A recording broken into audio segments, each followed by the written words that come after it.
那一年，利川得了癌症，主治医生是我爸的朋友，所以他第一时间知道了这个消息。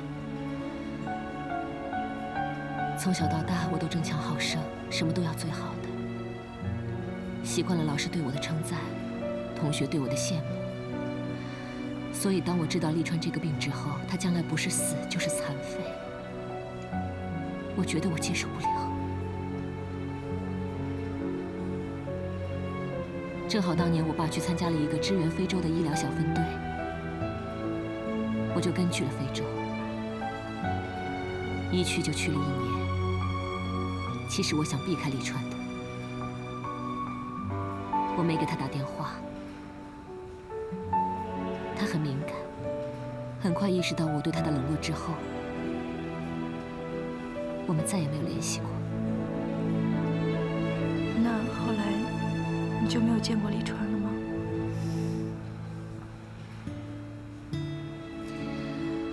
那段时间，其实我挺矛盾的。我对他又内疚，但我又很想他。离开非洲之后呢，我就去了加州读大学，读了1年的医科，然后改学建筑。 前前后后，我交过5、6个男朋友，都没有结果。到头来，我觉得我始终忘不了利川。一开始我想，应该是内疚吧。后来我才发现，他在我心目当中很重要。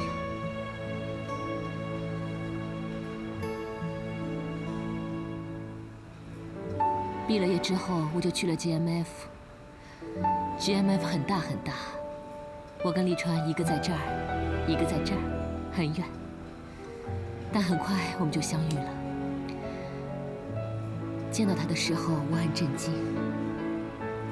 我以为他会很颓废啊，或者很憔悴啊，没想到他跟以前是一模一样，还是那么潇洒，那么爱整洁。 利川以前说的最多的一句话就是 “perfect”， 他什么都要最完美的。比赛拿不到第1嘛，他会很失望；考试拿不到 A， 他又会很难过。我记得有1年的暑假，医生验光，医生说他近视，然后医生说你以后再也做不了飞行员了。他足足难过了1个暑假。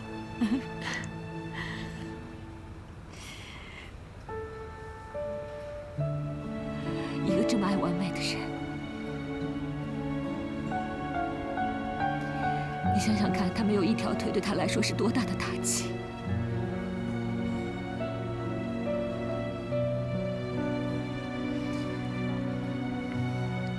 我去了 GMF 以后，我每天都缠着爷爷说，我要天天见到利川，我要跟他同一个部门。我调去了，他对我很客气。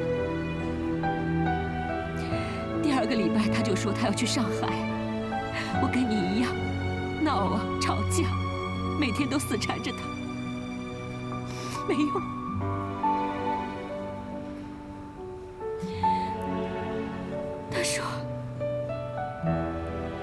他说他离开我的时候是完美的。 他要一直都保持，在我心里面，他都是完美的。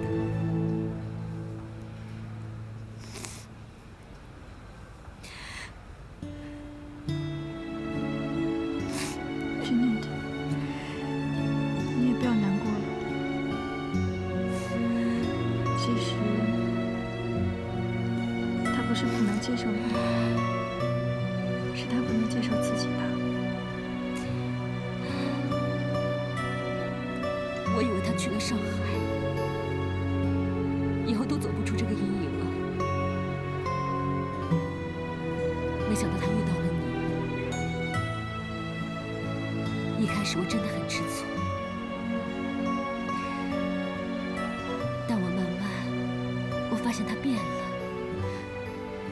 他变得爱笑了，他变得开朗了。他以前在公司的时候呢，出了名的是 Mr. Cool， 从来不笑。他脑子里只有工作，工作还是工作，什么 OT 啊、加班啊，每个周末都要上班，从来不放假。所以，他拿到那些大奖都是他用几倍努力换来的。我觉得安妮，你真的改变他很多。他马上就要回瑞士了，然后你就可以天天的陪着他了。我也希望你可以好好的照顾他。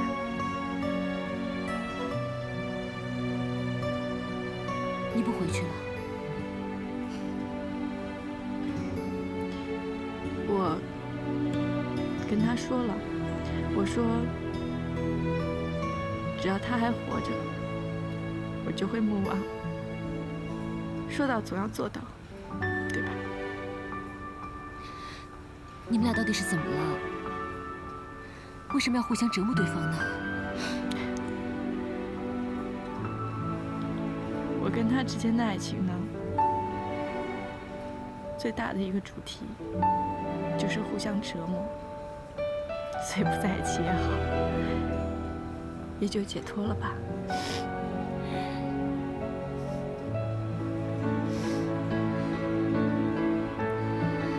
既然你决定了，我就不拦你了。我答应你，我会常常打电话，告诉你他的近况。不要了，都决定分开了，就要彻底一点，对吧？你这样应该会很想念他的。会想吧，但是可以把这份想念放在心底。其实我在啊，一点都不利于他的康复，你知道吗？他已经因为我一连3次的病危了，我真的不能再让这样的情况再发生一次。